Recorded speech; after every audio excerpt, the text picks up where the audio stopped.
को लाज मैं अपराधी जन्म का नक्सिक बरे विकार। तुम दाता दुख भंजना मेरी करो संभार। बंदे तू कर बंदगी जय चावे दीदार। अवसर मानुष जन्म का भाई मिले न बारंबार।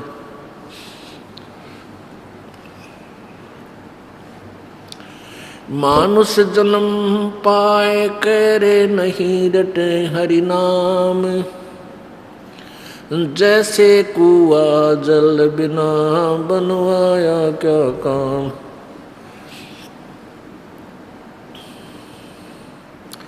मानुष जन्म दुर्लभ है ये मिले न बारंबार।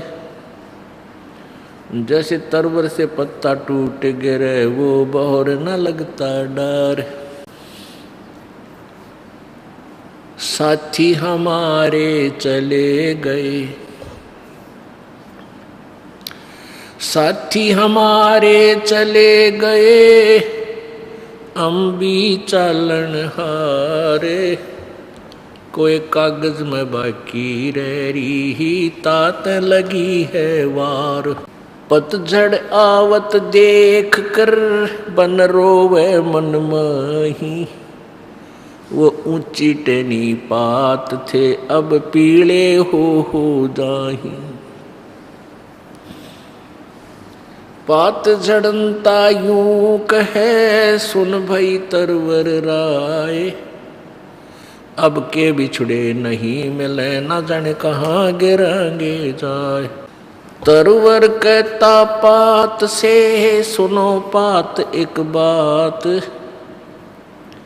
यहाँ की यह रीति है एक आवे एक जात।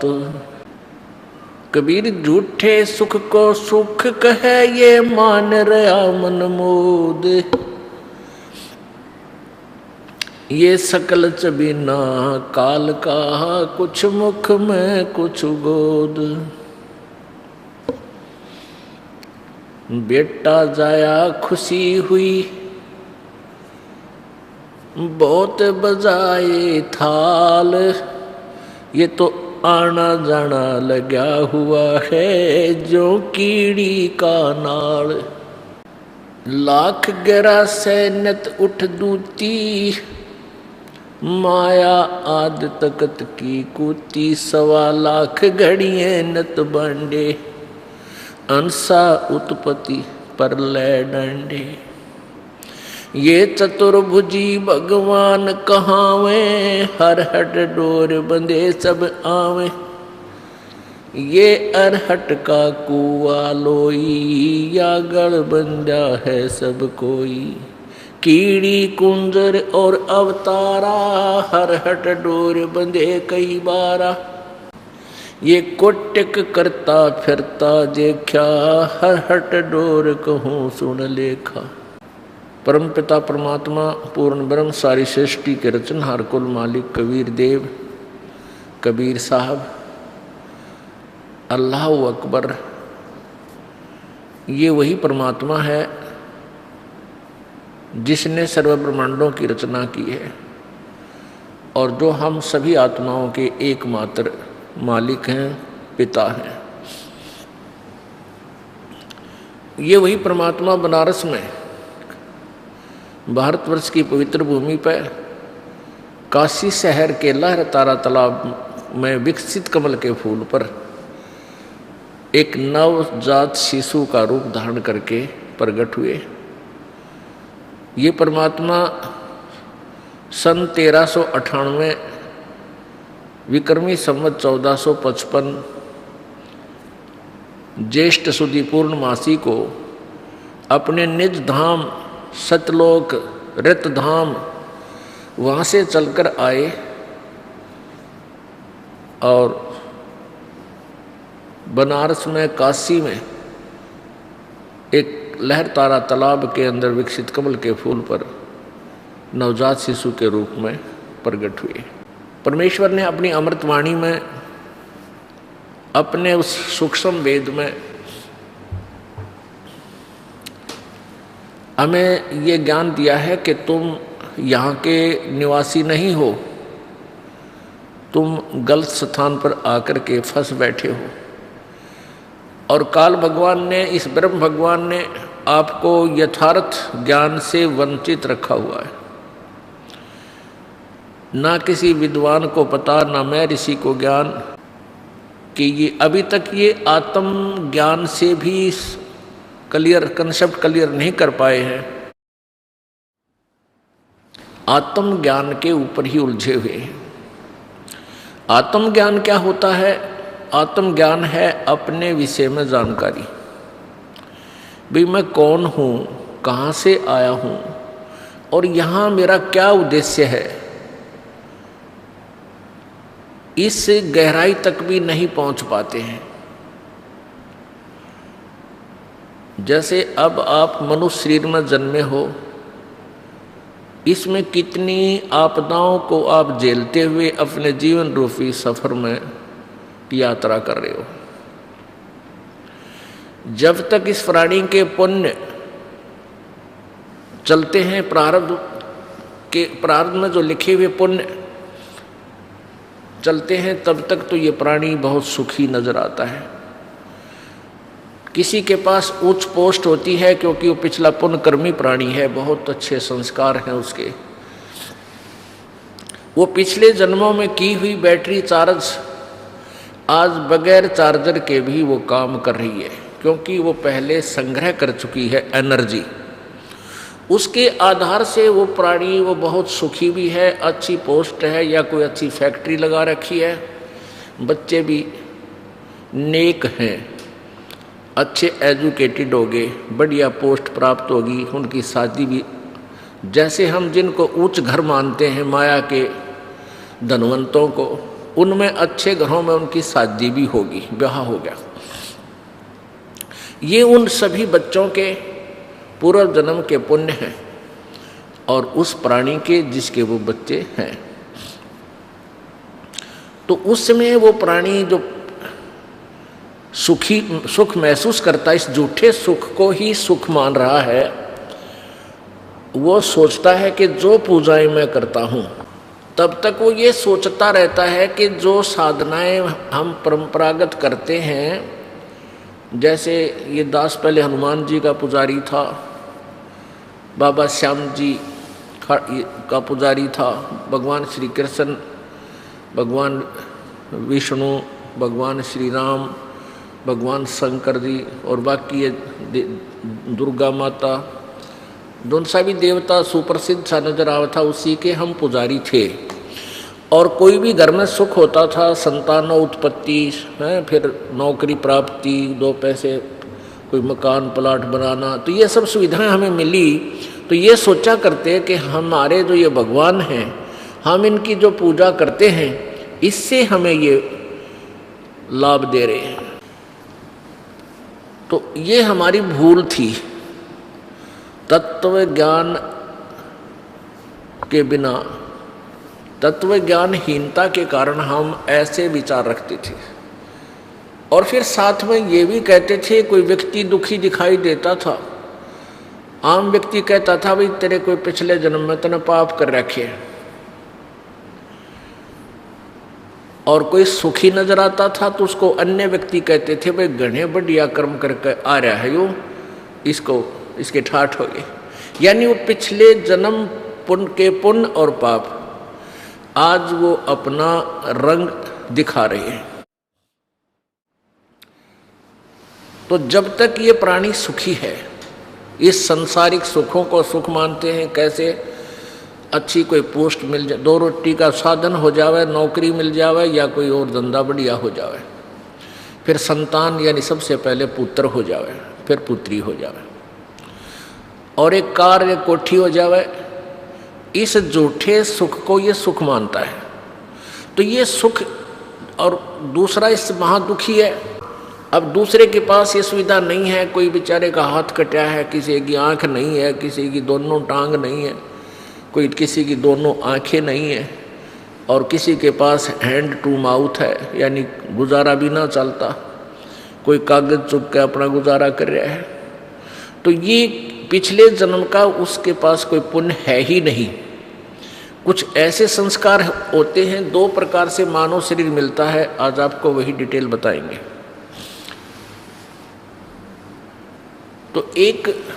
तो ऐसे जो प्राणी अब नजर आता है कि बहुत सुखी है, और वो फिर क्योंकि सुख जितना भी उसको उसके भाग्य में प्रभु ने लिखा है, वो सुख उसको पूरा देता है काल भगवान।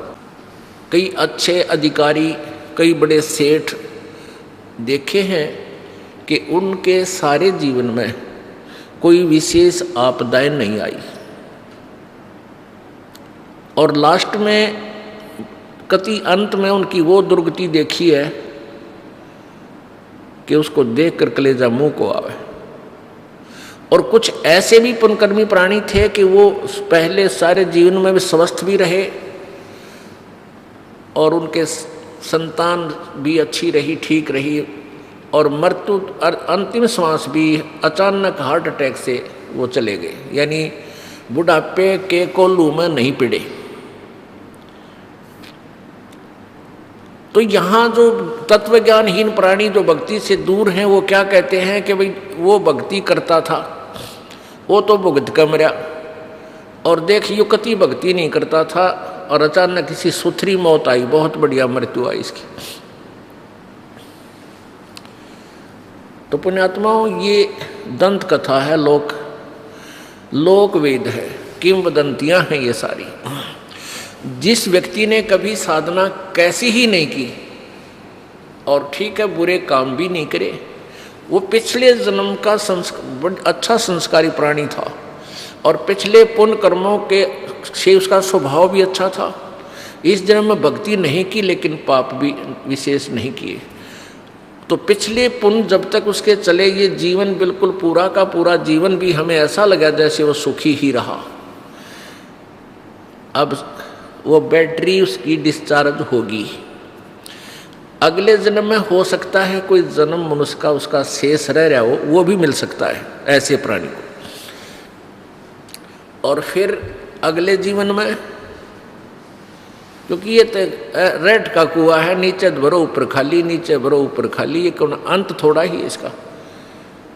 तो फिर उसके ऊपर ना जाने कितना दुख आवेगा।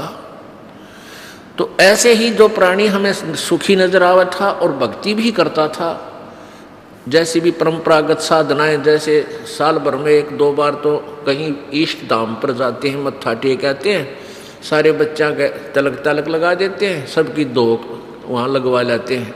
तो ऐसी साधनाओं को हम फाइनल मान चुके थे, या बहुत है। या कोई और अच्छी आत्मा थी, वो अपना को हनुमान चालीसा कर लेता था, हमारे जैसा कोई गीता जी का पाठ कर लेता था, शिव पुराण, विष्णु पुराण आदि इन ग्रंथों को पढ़ लेते थे। तो ऐसे हम अपनी एक जीवन शैली को निभा रहे थे, और ये सोच रहे थे कि हम कुछ तो कर ही रहे हैं। पुण्यात्माओं, बुद्धिमान व्यक्ति जो तत्व ज्ञान से परिचित हो चुके हैं, वो तो समझ चुके हैं ये दास क्या बताना चाहता है, और जो नए आए हैं उनके लिए ये अध्याय आज खोला जा रहा है। अब जैसे एक बैटरी होती है, उस बैटरी के साथ एक चार्जर लगाया जाता है जो बिजली से कनेक्ट किया जाता है, पावर से, और जिसके कारण वो बैटरी चार्ज हो जाती है। वो चार्ज हो जाने के बाद चार्जर हटा दिया जाता है। उसके बाद वो बैटरी बगैर चार्जर के भी पंखे भी चलाती है। जैसे इन्वर्टर आजकल एक विशेष यंत्र बन गया है, तो वो इन्वर्टर लाइट भी चली जाती है तब इन्वर्टर का काम शुरू होता है। तो उसमें चार्जर लगा भी है चाहे नहीं लगा है, वो चार्ज नहीं हो रही है, तो फिर भी वो अपना काम कर रही है। पंखा भी चल रहा है, कोई कूलर भी चल रहा है, बल्ब भी जग रहा है, नो प्रॉब्लम। और यदि उस बैटरी का फिर चार्जर ना लग रहा हो या पावर से जोड़ा नहीं हो उस चार्जर को, तो फिर जब तक वो बैटरी चार्ज रहेगी तब तक तो सारे काम होते नजर आएंगे।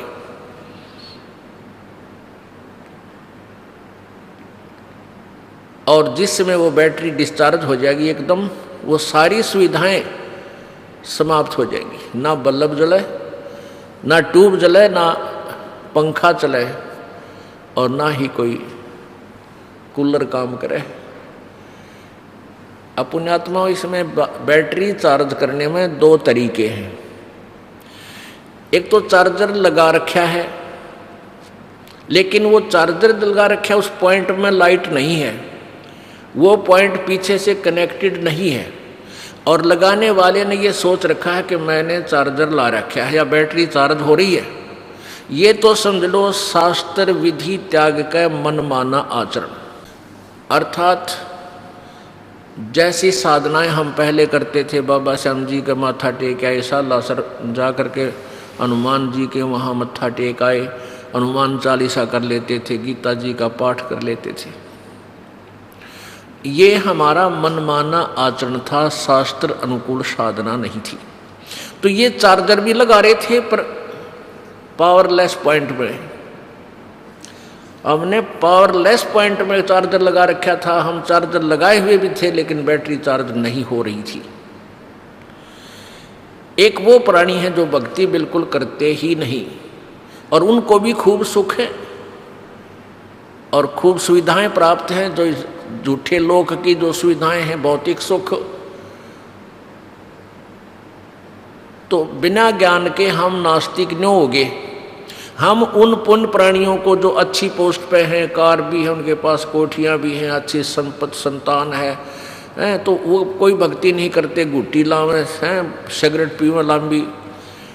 तो भगत जो साधना करते थे, मनमानी आचरण करते थे, उनको कोई लाभ हो नहीं रहा था, वो दुखी दूने हो रहे थे, और जो भक्ति भी नहीं करते वह सुखी नजर आते थे। तो समाज में नास्तिकता न्यों फैल गई कि जो थोड़ी बहुत शास्त्र विधि त्याग का जो मनमानी पूजा करते थे, उनको तो लाभ मिल नहीं रहा था उस पूजा से, और जो बिल्कुल पूजा नहीं करते थे वैसे गोटी सूटी भी लाओ और खूब रिश्वत लें और खूब सारे ड्रामे करें, और वो सुखी नजर आए थे। तो जो भक्ति कर रहे थे, जो दूसरे संतों के पास गए हुए बोली आत्माएं, या वैसे अपनी मनमानी पूजाएं कर रहे हैं जहाँ कहीं जा करके, तो वो उनको देखकर नास्तिक हो गए हैं। जो थर्ड पर्सन होते हैं वो क्या कहते हैं कि भाई तुम तब भक्ति भी कर रहे हो और तुम्हारी दूनी दुर्गति हो रही है, और ये भक्ति कर ही नहीं रहा, देख किसके ठाठ है भाई, कितना भगवान, ये तो कहने की बात है। तो जो जिसको परमात्मा का सहारा नहीं मिल रहा, तो वो व्यक्ति विवश हो जाता है इस बात पर विचार करने को कि भाई सचमुच में भक्ति कर रहा हूँ और मेरी बिरान माटी हो रही, और यो कभी कुछ साधना करता नहीं, सारा दिन बकवाद गड़े, ताश खेले, गुटी लावे, सिनेमा देखे और इसके ठाठ है। तो वो ज्ञानहीन प्राणी, अध्यात्म ज्ञानहीन प्राणी नास्तिक बन जाता है, उसी जैसा बन जाता है। इसलिए तत्व ज्ञान की आवश्यकता है, परम संत की आवश्यकता है,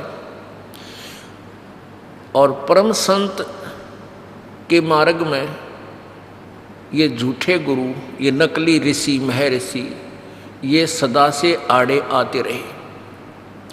परमेश्वर आए थे, बंदी छोड़ कबीर जी स्वयं आए थे, इसी तत्व ज्ञान का प्रचार करने लगे थे, और किया मालिक ने आखिरी श्वास तक, आखिरी समय तक किया, जब तक यहाँ से उन्होंने प्रस्थान नहीं किया। लेकिन मूढ़ व्यक्ति, हमारे जैसे जो अक्षर ज्ञान युक्त नहीं थे, वो परमात्मा के इस अमर ज्ञान को, अमर वाणी को, कबीर वाणी को नहीं समझ सके। और जो उस समय के तात्कालीन वो नकली गुरुजी, महर्षि जी, मंडलेश्वर थे, वह सारे झूठे कपटी थे, वो वेद ज्ञान से अपरिचित थे, वो पुराणों के ज्ञान से भी परिचित नहीं थे, वो गीता जी के ज्ञान को भी समझ नहीं सके थे। परमात्मा कबीर जी वेदों और गीता जी के ज्ञान को यथार्थ रूप में अपनी सिंपल लैंग्वेज में बताया करते थे। परमेश्वर कबीर जी इन सब सदग्रंथों के यथार्थ ज्ञान को, वेदों के ज्ञान को, गीता जी के ज्ञान को, पुराणों के ज्ञान को एज इट इज अपनी सिंपल लैंग्वेज में, साधारण भाषा में, संत वाणी में, अमर वाणी में बोल बोल कर बताया करते थे। लेकिन उन चतुर व्यक्तियों ने, जो गुरु थे, ये नकली गुरु थे, झूठे गुरु थे, और वो संस्कृत भाषा को जानते थे। संस्कृत भाषा के जानने के कारण हम उन्हें महर्षि और विद्वान मानते रहे। और परमेश्वर कबीर जी के बारे में वो नालायक क्या कहा करते थे, कबीर तो अशिक्षित है, ये संस्कृत भाषा नहीं जानता है, ये झूठ बोलता है, ये गलत कहता है कि ब्रह्मा विष्णु महेश नासवान हैं, इनके माता पिता हैं, इनकी पूजा से पूर्ण मोक्ष नहीं होता।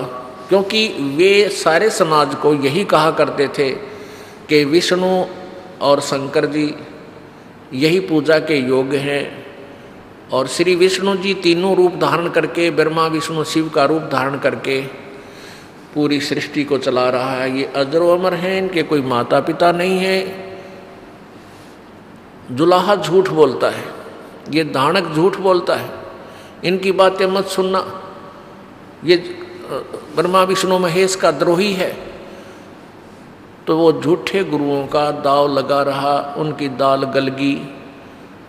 इस आधार से गल गई कि सभी ये कहते थे कबीर जी शिक्षित नहीं है, इनको संस्कृत का ज्ञान नहीं है। तो परमात्मा फिर भी अपने ज्ञान को प्रचार करते ही रहे, और दुखी प्राणी परमेश्वर के पास आकर सुखी भी हुए, उनके दुखों का निवारण भी हुआ। लेकिन अशिक्षित होने के कारण वो परमात्मा को परमात्मा नहीं मान सके। जब तक हम परमेश्वर को परमेश्वर जानकर हम उनके साथ नहीं रहेंगे, तब तक हम परमेश्वर प्राप्ति नहीं कर सकते। परमेश्वर कबीर जी कहते हैं, गुरु मानुष कर जानते ते नर कहिए अंध, हुए दुखी संसार में आ गए यम के फंद। जब परमात्मा स्वयं आए थे उस समय यही वाणी कहा करते कि तुम गुरु को भगवान मान लो, एक सिंपल मैन मत मानो। संकेत भी कहा करते थे कि नालाको तुम्हारे कितने सुख हो रहे हैं मुझ दास से, और तुम उन जहाँ तुम जाते थे, जिनको भगवान मानते थे, पूजाएं भी उनकी करते थे, और फिर भी तुम्हारी दुर्गति हो रही थी, अब भी तुम नहीं समझ रहे। लेकिन अशिक्षा का कारण यही रहा, अशिक्षा के कारण हम परमात्मा को नहीं पहचान सके। उस परमेश्वर ने 600 वर्ष पहले वो लीलाएं की थी जो भगवान किया करता है, और उसी का प्रमाण पवित्र चारों वेद, पवित्र गीता जी और सभी सदग्रंथ बताते हैं कि वो परमात्मा अपने निज लोक से चलकर आता है, अपनी विशेष खास आत्माओं को, वरिष्ठ आत्माओं को आकर मिलता है, उनको अपने तत्व ज्ञान से परिचित कराता है। क्योंकि पिछले संस्कारी जो हंस होते हैं, वो चाहे शिक्षित हैं चाहे अशिक्षित हैं, वो भगवान के मार्ग में घनी आनाकानी नहीं करते, वो चतुर नहीं होते, वो सादे होते हैं।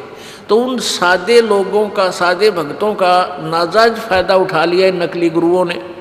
क्योंकि सभी ये कहता है भक्त, श्रद्धालु भक्त वृंद, कि भाई भगवान के का जो मार्ग है, भगवान के ज्ञान में तर्क वितर्क नहीं होना चाहिए, तर्क वितर्क का विषय नहीं है। जबकि कबीर जी ये कहते हैं कि भगवान का मार्ग तर्क वितर्क का विषय है।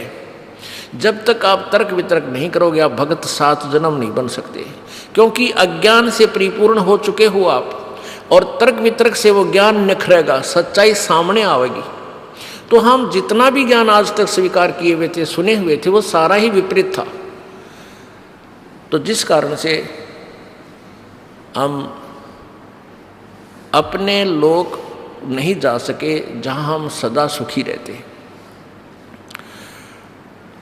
परमात्मा कबीर जी वो लीला 600 वर्ष पहले इसलिए करके गए थे कि आने वाले समय में जब ये शिक्षित कलयुग के अंदर जो शिक्षा का एक विशेष दौर चलेगा, वो बिचली पीढ़ी होगी। पुण्यात्माओं, शिक्षा का बहुत बड़ा अवगुण है। शिक्षा का सबसे बड़ा अवगुण है कि ये प्राणी चतुर बन गया, इतना चतुर हो गया कि इसने माया के अतिरिक्त, धन के अतिरिक्त कुछ भी दिखाई नहीं देता। ना इज्जत दिखती, ना बहन दिखती, ना माँ दिखती, ना भाई दिखता, ना पिता दिखता। केवल माया और भौतिक सुविधाएं, कोठी बड़ी बनाऊं, कार लंबी लूं और वह खूब ठाठ से ठाठ करूं, इतना दिखे। अरे भले आदमियों, 4 युग बीत गए, 4 युग बीत गए। कितने पीछे जितने भी हमारे जो मानव हुए हैं, पूर्वज हुए हैं सतयुग त्रेता द्वापर में, वो काम चलाऊ अपनी शिक्षा थी उनके पास। जैसे एक ब्राह्मण वर्ग बना दिया गया, भी तुम शिक्षा ग्रहण करो, सदग्रंथों को समझो और फिर हमें बता दो, हम उसी तरह साधना करते रहेंगे। तो उन्होंने शिक्षा को ग्रहण किया, जैसा उन्होंने ज्ञान को समझा उनको बता दिया।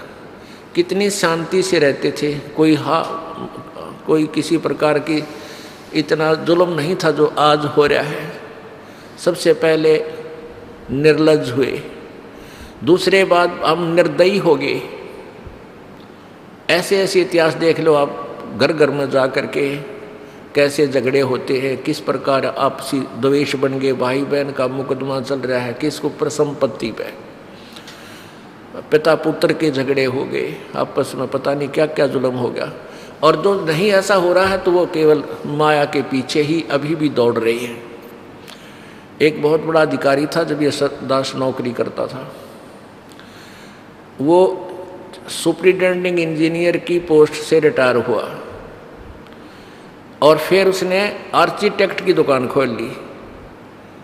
ये माया के पुजारी, आखिरी सांस तक माया ही माया दिखे। और जबकि उस उम्र, पहले तो बचपन से मालिक बजना चाहिए था, बुराइयां तो बचता, अपना नौकरी भी करता, और फिर उसके बाद रही खी कसर, फिर वो आर्किटेक्ट में सेठ बनना चाहा था। और फिर आगे क्या दुर्गति हुई होगी ये तो सर्वविदित है।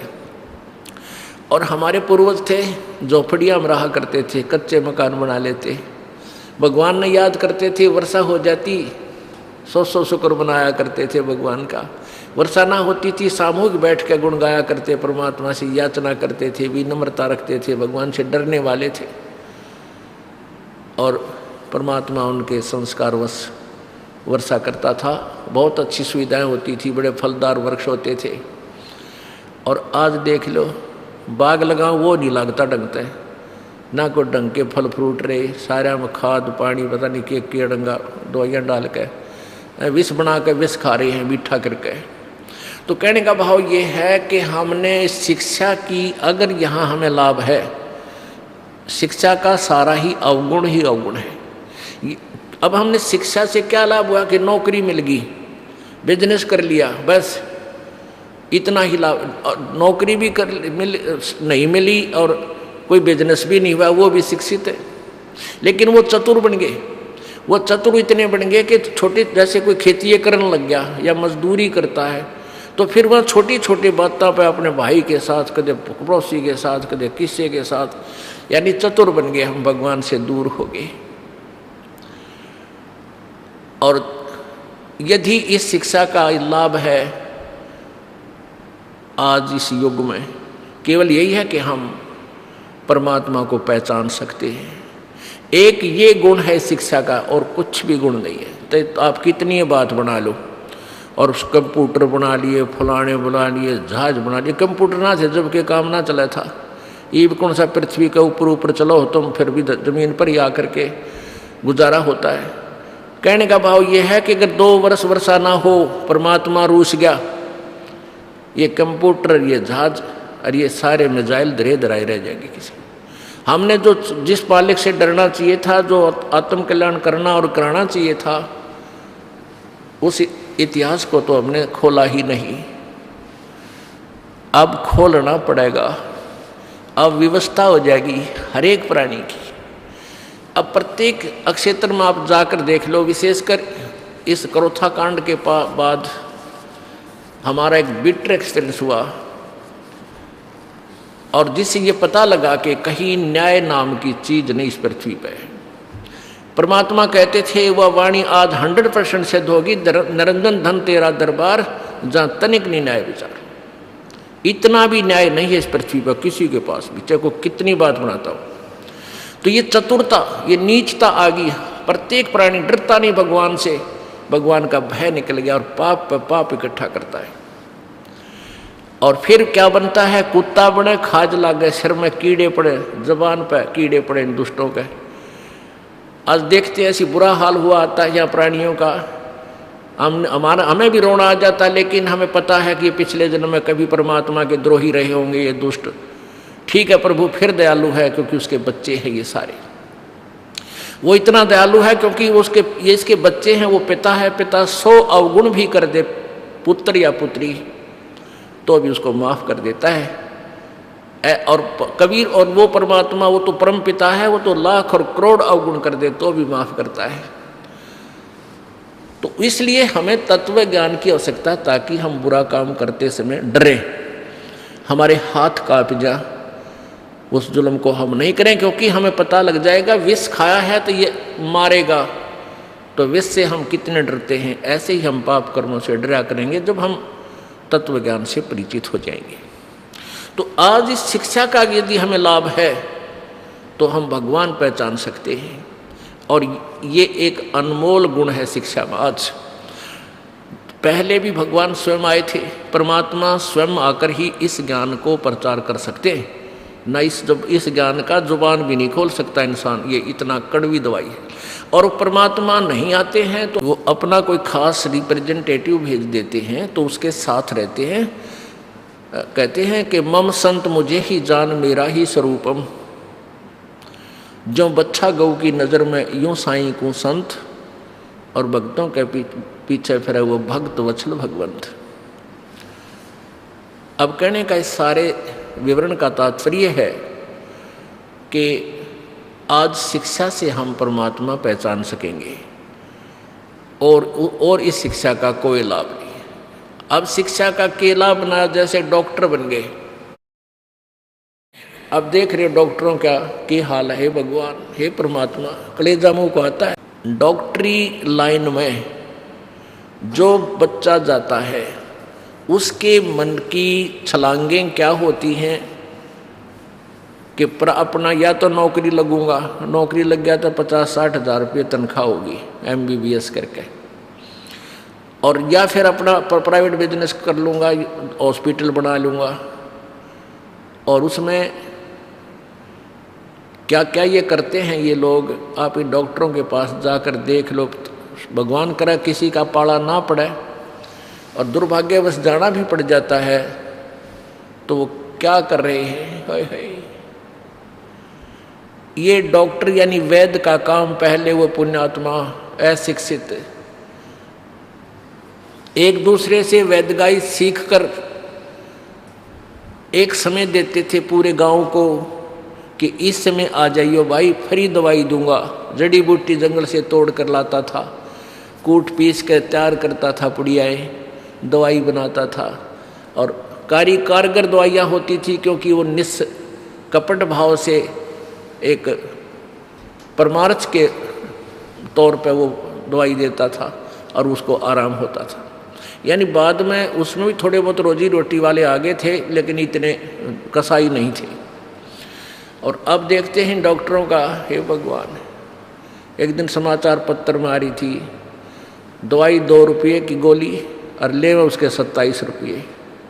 अरे थरा गजब, गरीब आदमी, पहले तो वैसे मर ले, बुखार बीमारी हो जाता है, रही खे ये डॉक्टर मार दें। तो इनका आगे चल के क्या बनेगी। इतिहास परमात्मा का विधान बताता है कि ऐसी जुनी को प्राप्त होंगे, इनका कोई ट्रीटमेंट भी नहीं होगा। जैसे कुत्ते बन गए, गधे बन गए, कि तो सुअर बन गए। वो आप जिनका जस्ती को ना आज यकीन नहीं होता, क्योंकि हमारे ऊपर जब तक बिजली ना गिर ले हम डरते नहीं। और डरना तो पहले है कि वो ना गिर पावे हमारे ऊपर, उसकी कोई बचाव बने। गिरने के बाद डरना हो तो फिर स्वाभाविक है, डरो चाहे ना डरो तो काम होगा जो होना था। तो सत्संग में आने से प्यारी आत्माओं आपको डर बनेगा।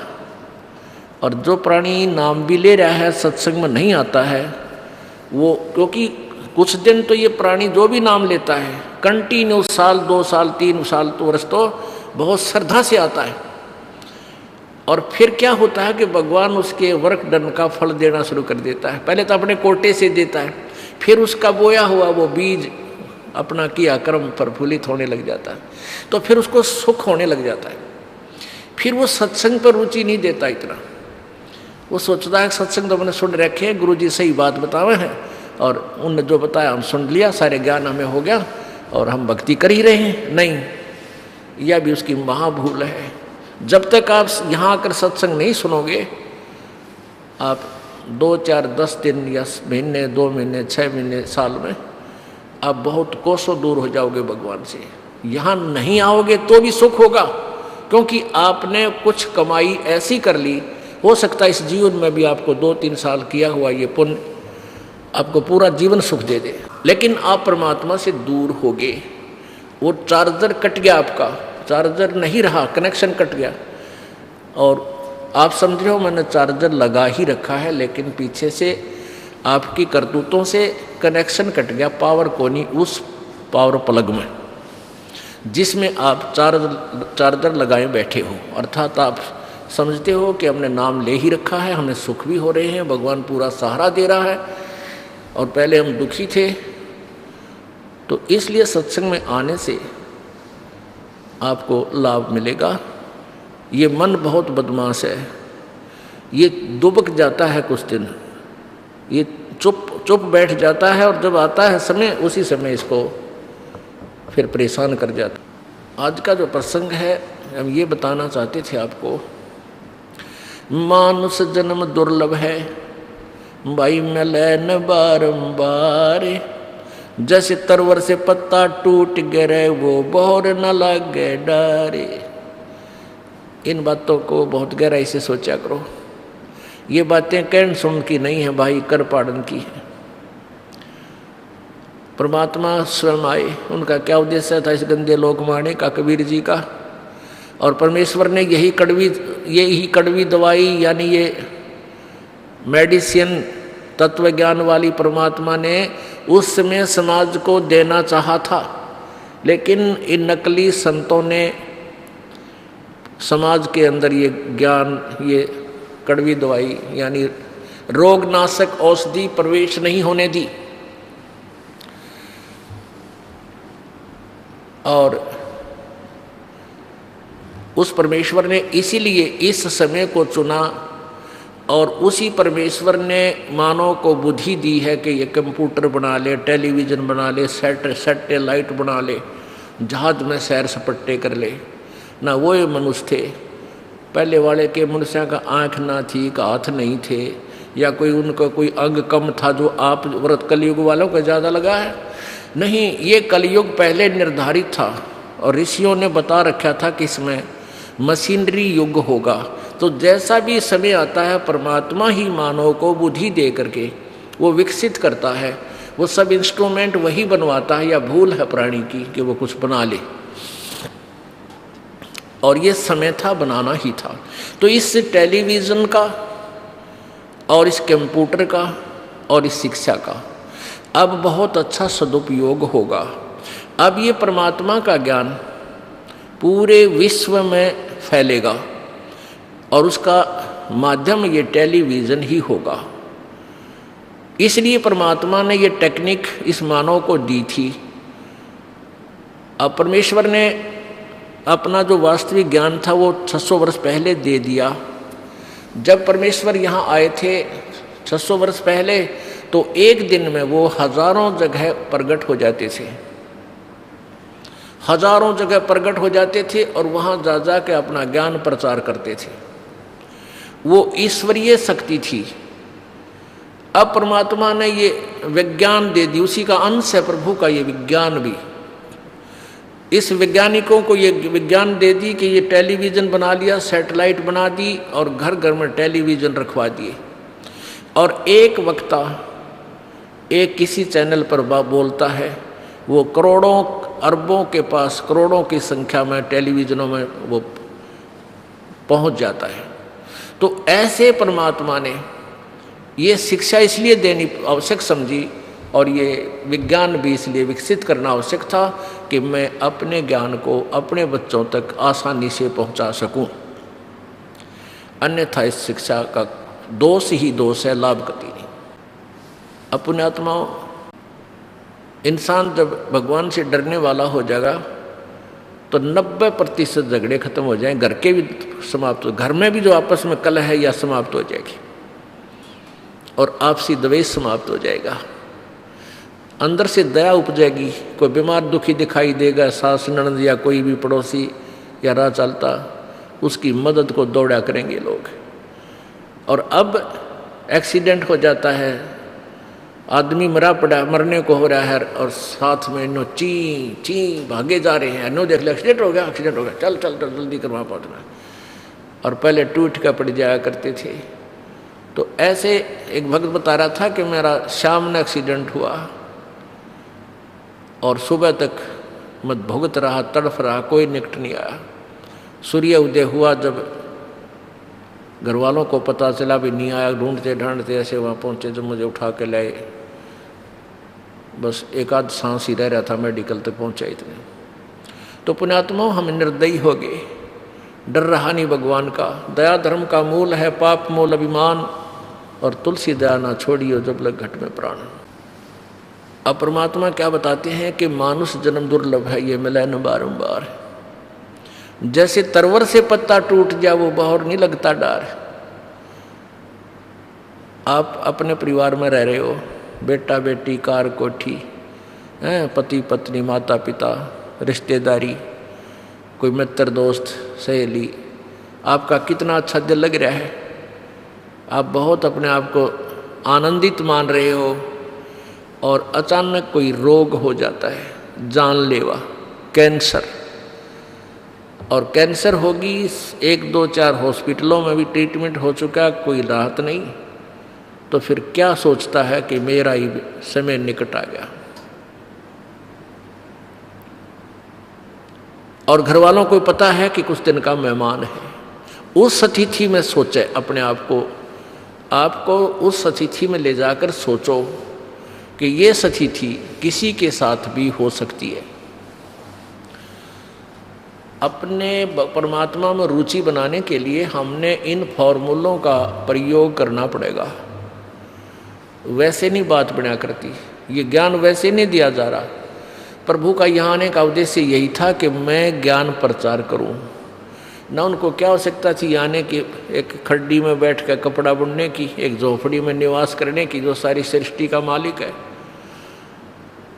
उसका उद्देश्य था कि मेरे बच्चे यहाँ महादुखी हैं, ये झूठे सुख को सुख मान बैठे हैं, ये नकली सुख है, कल को मृत्यु हो जाएगी, इनको मूर्ख बना रखा है इस काल ने। ये तेरा बेटा है या तेरी बेटी, ये तेरी कार, ये तेरी कोठी, और कल मृत्यु हो जाती है, उसका क्या है, नालायक का कुछ भी नहीं, कुछ नहीं। उस बोली आत्मा का परमात्मा हमें यही याद दिलाने आते हैं कि तुम धोखे में डाल कर यहाँ रखे हुए, तुम्हें मूर्ख बना रखा है, और तुम्हारी बुद्धि इससे आगे सरकती नहीं।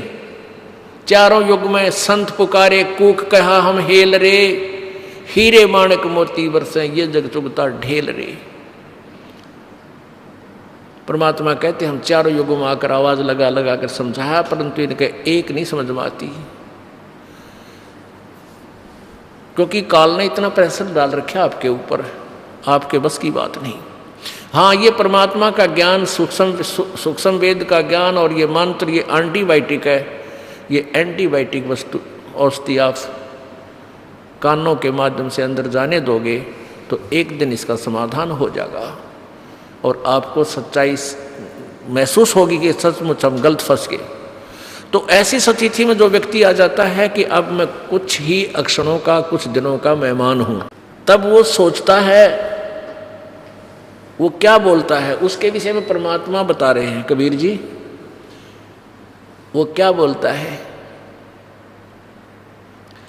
पात झड़नता यूं कहे, सुन भई तरवर राय, अब के बिछड़े नहीं मिले, ना जाने कहाँ पड़ेंगे जाए। अब जैसे बड़े पूरे परिवार को त्याग कर एक प्राणी जाने लग रहा है, उसको पता है कि तेरी मृत्यु डेफिनेट है। अब वो अंदर से सोचता है कि भगवान ईब के बनेगी मेरे साथ, कहाँ जाऊंगा, ना जाने कहाँ पटकेगा ये, कहाँ जन्म होगा, किस योनि में जाऊंगा। तो आसपास बैठे हुए बुजुर्ग समझदार व्यक्ति अड़ोस पड़ोस के भी आ जाते हैं कि भाई ये तो मरने वाला है, चलो हमदर्दी व्यक्त करें वहाँ, पहले ही बैठ जाते हैं। आकर वो कहते हैं भाई, उसको सांत्वना देते हैं कि भाई एक दिन सब ने मरना है, यहाँ तक कोई नहीं रहा भाई, जिसका समय पूरा हो जाता है उसको तो जाना ही पड़ेगा। तो इस तरह उसको सांत्वना देकर मरण जोगा ब्योत करते हैं कि तू मर, इतना थोड़ा सा दिल डट जाए, इतना अवश्य कर देते हैं। तो यहाँ परमात्मा कहते हैं कि वो सचीथी समझाना चाहते हैं कि आज तू जिस परिवार को अपना मान रहा है, दोबारा इसमें तू इसी स्थिति में फिर नहीं आओगा जिस दिन तेरी मृत्यु होगी। हाँ, अब रहते रहते सब कुछ कर, आप भी मालिक ने याद कर, अपने बच्चे भाई बहन बेटियों को, माता और पिता को भी मालिक के चरणों में लगा। ये तेरा प्रथम कर्तव्य है। जैसा हम बच्चों को पालना प्रथम कर्तव्य समझते थे, उससे भी प्रथम कर्तव्य हमारा, जिसको ज्ञान समझ में आ गया, पिता को ज्ञान समझ में आ जाता है तो पूरे परिवार को समझावे। यदि पुत्र को ज्ञान समझ में आ जाता है तो पूरे परिवार को, माता और पिता से भी रह रह कर जिक्र करे मालिक का, समझाओ, उनको पता चला, ज्ञान दे के कल को बहुत दुरुक्ति होगी आपकी। ये हमारा प्रथम कर्तव्य है। और सेकंड कर्तव्य तो है ये, तो अपने बच्चों की परवरिश करना, इसमें तो दो राय है नहीं करेंगे फिर हम पेट कैसे भरेगा। तो हमारा एक वो है, परमात्मा का दिया हुआ एक व्यवस्था है, इसमें तो हम करेंगे। और कुछ ऐसा भी है कि जिसके माता पिता बचपन से ही मर जाते हैं, दोनों ही मर जाते हैं, वो बालक भी अपने संस्कारवश बड़े भी होते हैं और वो अपना पूरा उनसे भी अच्छी तरह सेट होते हैं जिनके माता पिता जीवित हैं। इस दास के साथ खूब बीती ऐसी बातें। एक रिश्तेदार हमारा निकट का, और वो छोटे छोटे बालक, उसकी मृत्यु होगी, और वो आखिरी सांस यही कह रहा था, मेरे बालकों का क्या होगा, मेरे बच्चों का क्या होगा।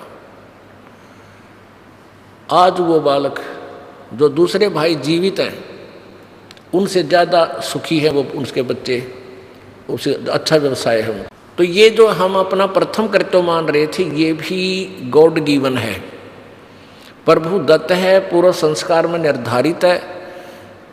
ये तो परमात्मा ने करना ही कराना है, आपसे करवाना है या किससे करवाना है, उसने ये संसार चलाना ही चलाना है। रही बात मनुष्य ये आत्म कल्याण की, ये हमारा प्रथम कर्तव्य है।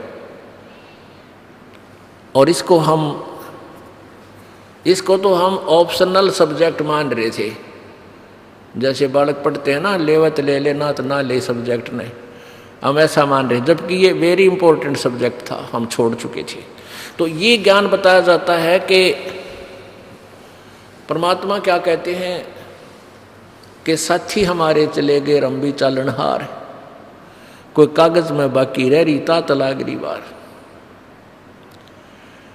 पतझड़ आवत देखकर बन रोवे मनमाही, ये ऊंची टहनी पात थे अब पीले हो जाए। अब बसंत ऋतु के अंदर सभी जैसे पीपल के पत्ते आपने देखे हो, पीले होकर के टूट टूट कर गिर जाते हैं, सतूत के पत्ते हैं जैसे वृक्षों के पत्ते हैं, और तुरंत ही नई कोपल फूट जाती है और 15-20 दिन में वो पूरे पत्ते बनकर और हवा में ऐसे लहला रहे होते हैं। एक वर्ष वो नए पत्ते फड़फड़ फड़फड़ करके बस्ती मार लेंगे, और जब आवेगी फिर बसंत ऋतु, वह सारे टूट टूट कर नीचे गिर जाएंगे और उनका विनाश होगा।